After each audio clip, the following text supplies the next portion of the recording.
Transforming bracket!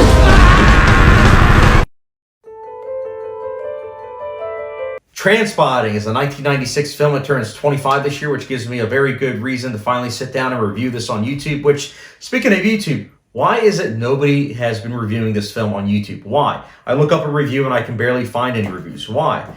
Guys, Trainspotting is a film in 1996 when it came out. It was a smash hit with audiences and critics alike. It made a pretty decent amount for an independent film. Obviously not Pulp Fiction level, but still did very well, and it put Danny Boyle on the map. Obviously, he had Shallow Grave a couple years before, I believe it was, but this was the film that really hit stride for Danny Boyle. It is what got him a lot of other projects, and truth be told, I've ranked his work, I've seen all of his films, and he's a director that I'm a big fan of. He's done other films such as 28 Days Later. Obviously, you have Steve Jobs, Slumdog Millionaire, which Slumdog Millionaire he won Best Director and Picture for, but he's a director I'm a big fan of, and he worked with John Hodge, the writer of this film, who also did the screenplay not only for this, but T2 Trainspotting and the movie Trance. I will talk about T2 Trainspotting towards the end of this review, but Trainspotting is a film that I want to give you guys a little bit of background on my relationship with this film. I didn't know anything about this film when I watched it because I didn't know really what it was until my senior year of high school.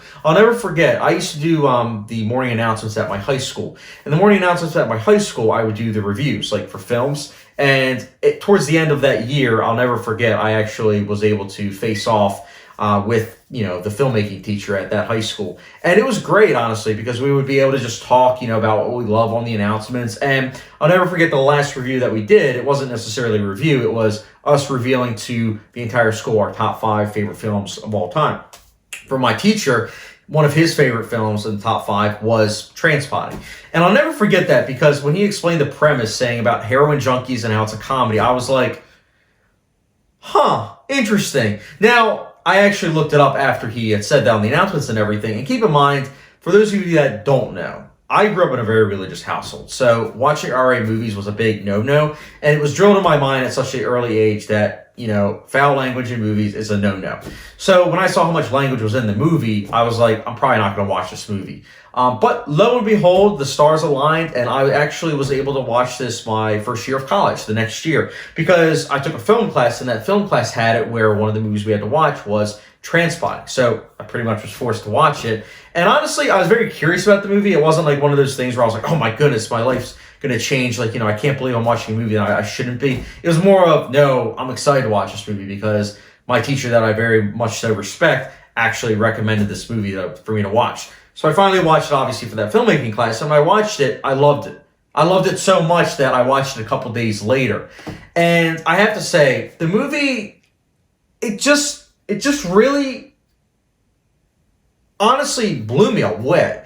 And it's funny because history repeated itself, because when I bought this on Blu-ray, which the reason why I finally bought it on Blu-ray was that it was out of stock a lot, and when it wasn't out of stock, it was very expensive, but they finally put it back in print, I guess, to celebrate 25 years, so I finally managed to pick it up. But when I bought it, I waited a little bit to, obviously pick up T2, and when I did that, I then finally sat down and watched both of them, and then, of course, history repeated itself because I wanted to show it to a couple friends, and I watched it a couple days later. It's a film that gets better and better, man. I truly do think that this is a masterpiece, and I know that's something I normally say at the end of my reviews, but it's just a film that really makes you feel like you are in the character's shoes. You have the characters such as, obviously, Renton, Spud, Sick Boy, and, of course, Begbie, which, if you've seen my film, Willowpin Drive, yes, the character Larry is based partially off of Begbie as well. And as an addition to, obviously, a family member of mine as well. But these 4 characters and their lives interwoven with how they deal with heroin, which obviously Begbie doesn't, but the other 3 do. It's interesting to see their relationship and their friendship and how it also deals with heroin. You'll have one character, obviously, that's trying to, withdraw. He's trying to get away from heroin. And then another character also does that, but he just does it just to simply spite the other character and say, hey, I can easily do it.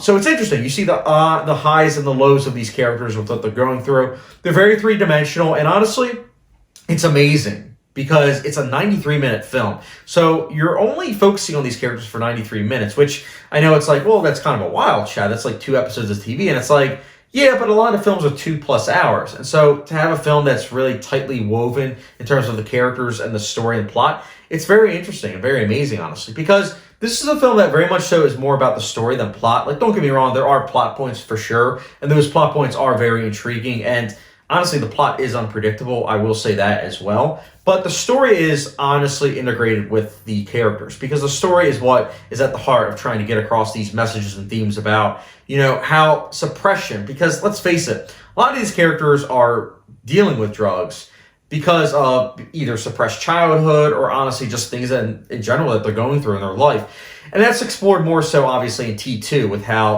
obviously 20 plus years later they all dealt with it in addition to that. But I just love it, man. I also love the editing style of this film. It's very much so in the vein of almost like Run Lola Run, which I believe Run Lola Run came out a couple years after this. So I think it's actually that Run Lola Run was inspired by Trainspotting. But there's just this energy, man, to the editing style. It has it where, each shot lasts a couple seconds. There's not too many long takes. Don't get me wrong, when there are, it's pretty amazing to watch. But the shot length is very interesting to see just how it's able to give you all the information in such a short span of time. I loved it, honestly. Cinematography is amazing. I do wish that, honestly, it was in 4K, but, it looks amazing in Blu-ray. I really do think that it's, amazing how drained the color is, but at the same time, when there is color, it very much so pops out in front of you. It's interesting, and I really liked the, the color correction. As I mentioned, I thought that was really good. Shot choice also was very, very much so perfect. And also, the budget. This is a very low budget movie, but you wouldn't think it because they really make you feel as though this movie is much more than it actually costs. For instance, the baby scene.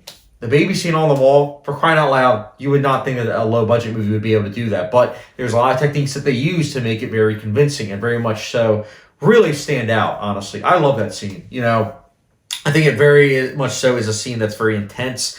The editing of that scene, it almost feels like a music video, which I know I said that with my Requiem for a Dream, video, but honestly, Requiem for a Dream and Trainspotting are very similar in that they are fast-paced movies that are getting across messages that also happen to have very interesting characters that also feel very much so in line with the tone. Except the difference is Trainspotting is funny. And that's weird to say a movie about drugs, but it is true. There are a lot of funny scenes. There are a lot of funny scenes in this movie. The scene with Spud after he slept with, I believe it was his girlfriend. The scene where he afterwards felt, woke up and everything. That scene at the dinner table, breakfast table, I guess it would be. That scene's amazing. I really dug that scene. I think it was hilarious. There's a lot of great scenes.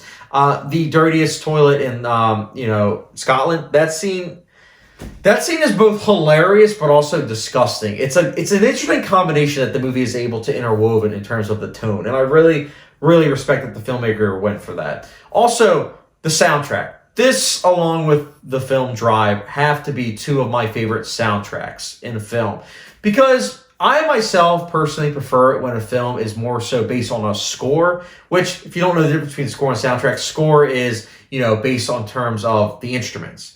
There's oftentimes no, lyrical-based music. It's mostly instrument-based. Versus soundtrack. Soundtrack is all lyrical. So this movie is mostly, I'd say 95% lyrical. And honestly, it's very effective. I think that it did a really good job with it. It really gets you in the mood with this movie, with what it's trying to obviously get across with the tone and pacing, and it works. It's honestly one of the standouts of the movie, which it's very hard to have a standout because this movie, again, has so many great things working in its advantage. The other thing I wanted to say is that I love the writing. I think the writing is very strong. The dialogue matches it very well. I love the, the narration. Narration is a film that a lot of times people will give a film flack if there's narration, but in terms of this movie, with how it's narrated, I think it honestly enhances the film, which it's like with cooking. Salt shouldn't be the main thing for honestly cooking. It should be something that enhances flavor, not the main thing. And honestly, this is something that it goes with this film as well, and I loved it. Also, the ending. I think the ending is amazing. I think that, honestly, you don't necessarily have to watch T2 Trainspotting, but if you do, it's one of those things where it does add to that ending, but that ending is just so... It's so amazing. It's so amazing. It really does add a lot to these characters. It adds that pathos to what they're going through. And it really does add to the character of Renton. I mean, he is a character that, with that ending, you really are rooting for him. You're really hoping that, don't want to spoil anything, but you really do hope with what he wants to set out to achieve that he does it. You really do hope that. And honestly, which I want to get into T2 Trainspotting now. T2 Trainspotting is a film that you wouldn't think is necessary, but then you watch it and you say, you know what? This is honestly a good epilogue. It's a good film in terms of it really adding to the lore of Trainspotting. It does have a lot of homages to the first film for sure. But if anything, I think those homages, they aren't too distracting because they enhance the film. They enhance the predecessor. And that's something that's important for a sequel, I think. It shouldn't be that it just pays homage. It should be that it pays homage, but that it honestly is able to also stand on its own. And T2 Trainspotting, I think it does. I think that someone could watch T2 Trainspotting and be able to understand what's going on and everything and still really like it. But obviously this is a review for Trainspotting. But I will say T2 Trainspotting is a good film. I would give it a 4.25 out of 5-star rating, which gets the Louisiana Pure Crystal Hot Sauce. But let's talk about continuing with Trainspotting. Trainspotting, the first one, I have no issues with this film. I don't. It's a 93-minute adrenaline rush of a film that somehow mixes drama and comedy very well. It's both sad and very funny. It's a film that somehow manages to have amazing film techniques that honestly I feel like inspired many films to come. This is a film that everyone should watch. It's a necessity, I think, because, you know, if you know someone that, you know, is on drugs, and especially these type of drugs, I would highly recommend you watch it. It might be even harder to watch, especially the fact that a lot of this is, you know, trying to be funny in terms of like the comedy, but, you know, that's life. Sometimes life has it where a scene can be both funny and serious. That's just how life is sometimes. And for me, Trainspotting, it gets everything right. And I'm going to be giving Trainspotting, the 1996 film, a 5 out of 5-star rating, which, for those like a hot sauce rating, gets the good old ghost pepper rating. That's right. Trainspotting, it's a perfect film in my eyes. So yeah, guys, Trainspotting, what did you think about it? Let me know your thoughts in the comment section down below, as well as T2 Trainspotting. Let me know your thoughts in the comment section down below. I'll be very curious to hear, you know, a lot of my subscribers' thoughts, as well as non-subscribers, because I do feel like, you know, a lot of people probably will watch this review, and I know it sounds pretentious, but again, why is it nobody's reviewing this film on YouTube? That needs to change. So guys, again, let me know your thoughts in the comment section down below on Trainspotting and T2 Trainspotting down below. And as always, hopefully subscription, notification bell, and I'll catch you guys later.